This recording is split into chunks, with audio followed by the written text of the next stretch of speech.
مال کی بات ہوئی تو حضرت اسما جو تھی ان کو صدقہ کرنے کا بہت شوق ہوتا تھا. ان کے شوہر کا نام کیا تھا؟ زبیر بن عوام. اسما بنت ابی بکر سے روایت ہے کہ وہ نبی صلی اللہ علیہ وسلم کے پاس حاضر ہوئی. عرض کیا اے اللہ کے نبی میرے پاس کوئی چیز نہیں سوائے اس کے جو زبیر مجھے دیں. یعنی میں خود کچھ نہیں کماتی, کچھ ہے ہی نہیں, میں کیا صدقہ کروں؟ کیا مجھ پر کوئی گناہ ہے کہ اگر میں اس دیے ہوئے میں سے کچھ صدقہ کروں؟ یہ اکثر عورتوں کا سوال ہوتا ہے. تو حضرت اسما نے یہ سوال نبی صلی اللہ علیہ وسلم سے کر کے ہمارے لیے جواب لے لیا. تو آپ نے فرمایا جتنی تم میں طاقت ہو اتنا دو, ولا تو کی فیو کا علیہ کی, اور جمع کر کے نہ رکھو ورنہ اللہ تم کو بھی دینا بند کر دے گا. یعنی جو پیسے شوہر تمہیں دے دیتا ہے خرچ کرنے کے لیے, اور اس سے تم دنیا کی چیزیں, گھر کی ضرورت کی چیزیں لے رہی ہو, تو اس میں سے صدقہ بھی کر دو جتنی تم میں استطاعت ہے. یعنی باقی ضروریات کے ساتھ یہ بھی تو ایک ضرورت ہے نا. سمجھ رہے ہیں اس بات کو؟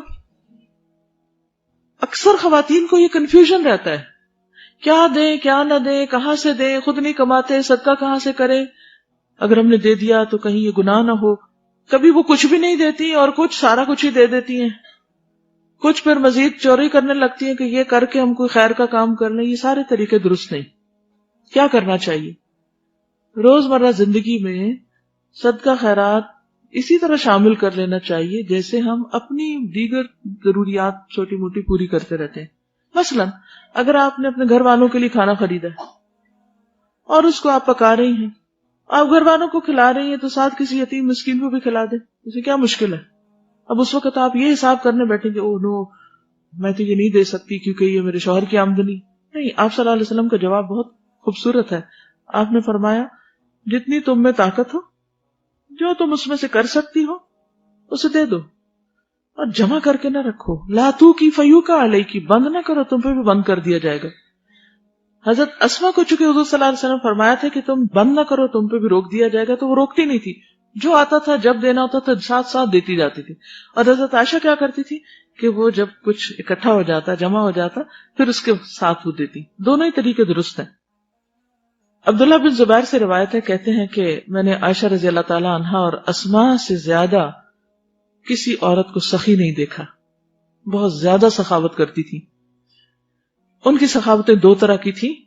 حضرت عائشہ جمع کیا کرتی تھی اور ذرا ذرا جمع کرتی تھی, جب کچھ جمع ہوتا تو تقسیم کرتی, اور حضرت اسما کل کے لیے جمع نہیں کرتی تھی, ساتھ ہی دے دیتی تھی. اب آپ میں سے جس کو جو سوٹ کرے وہ طریقہ اختیار کر لے.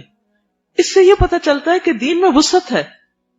کسی ایک لگے بندھے طریقے کو دین سمجھنا اور اس سے ذرا ادھر ادھر ہونا, اس کو غیر دین سمجھنا, یہ درست نہیں.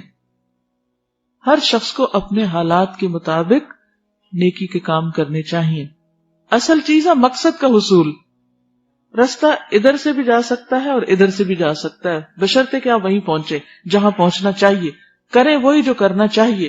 جی